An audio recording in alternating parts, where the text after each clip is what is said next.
Over the last few months, we've seen protests across the country calling for monuments of historical figures that have a racist past to be taken down.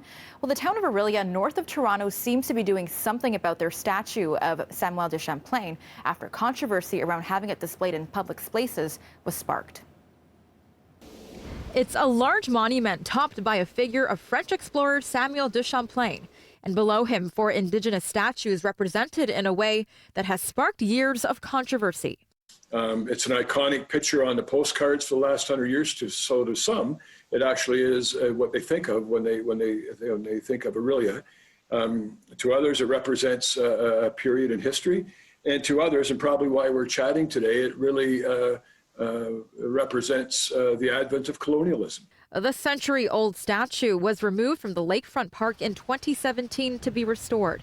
But the reinstallation has been delayed as consultations about what changes, if any, should be made to the monument before it returns. The working group is getting back together to do two things: to contemplate how we could bring those pieces back, or maybe move them to a museum, whatever the decision happens to be. We're not there yet.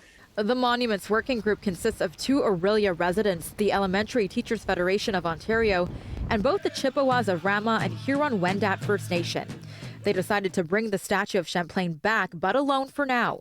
The group is also trying to figure out whether the statue, as is, could serve as an educational tool about Canadian history. So we need to tell the good, the bad, and the ugly story. And part of that ugly story is aspects of colonialism.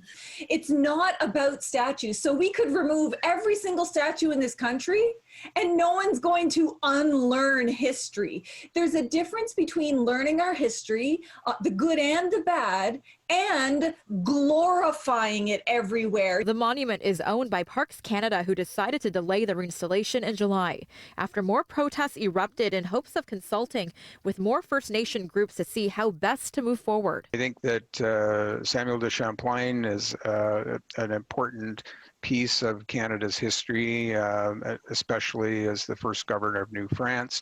But what is important, and I think what has been lacking, has been a telling of the Indigenous side of that story as well, which is a wonderful story. Some say Champlain had a good relationship with the Indigenous people at the time, but still critics say it all depends on who you ask.